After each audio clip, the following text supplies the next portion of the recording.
Hello అండి, బాగుండారా? మేమైతే బాగుండాం. మీరు బాగుండాలని మనస్ఫూర్తిగా కోరుకుంటూ మిస్కి ఇప్పుడు మీ అమ్మని మీ ముందుకు వచ్చాను. చూశారు కదా పప్పులు. మీ ఒకే సైజు గ్లాసులో ఒక గ్లాసు శనగపప్పు తీసుకున్నాను, అర గ్లాసు సేమ్ గ్లాసులో అర గ్లాసు బెల్లం పొడి తీసుకున్నానండి. ఇది ఇలా బాగా వేయించుకుందాము. మేమైతే శనగపప్పు అని అంటాము, మీరు చూస్తేనే తెలుస్తుందిలేండి పేరు చెప్పకపోయినా.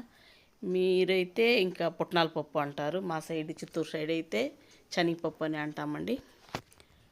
ఇది బాగా వేయించుకొని అలా పోసి కాసేపు ఆరనిద్దాము. చల్లారాక మిక్సీకి బాగా మెత్తగా పొడి కొట్టించుకొని తర్వాత దాన్ని ఇంకా జల్లి పట్టుకుందాము.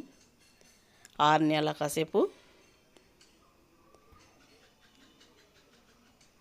ఆరింది కదా, ఇప్పుడైతే బ్లెండర్లో పొడి అయితే పట్టించుకుందాం. 3 యాలకులు అయితే నేను పొట్టు తీసి వేసుకున్నాను.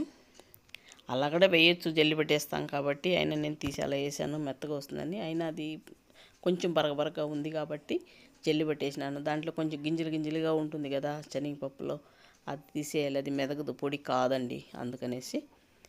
చూసారా మెత్తగా అయింది కదా. ఇదైతే పక్కన పెట్టేసుకుందాము. ఇప్పుడు స్టవ్ మీద ఒక గిన్నె పెట్టి అందులో కాసంత నీళ్ళు అయితే పోసుకుందాము.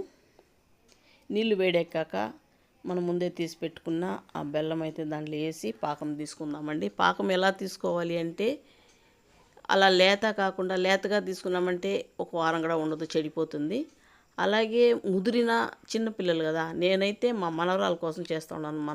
నా మనవరాలు చిన్న పాప, అందుకని అది కొంచెం లేత కాకుండా ముదురు కాకుండా తీసుకున్నామంటే బాగా ఇష్టపడి తింటారు, మెత్తగా ఉంటుంది. ఒక వారం రోజులు పెట్టుకొని ఇవ్వచ్చు పిల్లలకి.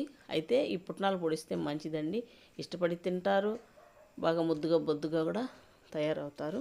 చూసారా, నేను ఉండలు పట్టేదైతే మీకు చూపించలేదు. లడ్డూలు పాకం అయితే అందులో పోసి కలుపుకుందాము. ఉండలు అయితే పట్టేసినాను కదా. మీకు నచ్చిందా? నచ్చితే మీరు కూడా మీ పిల్లలకి చేసి పెట్టండి. అలాగే నా ఛానల్ లైక్ చేయండి, షేర్ చేయండి, సబ్స్క్రైబ్ చేయడం మర్చిపోండి.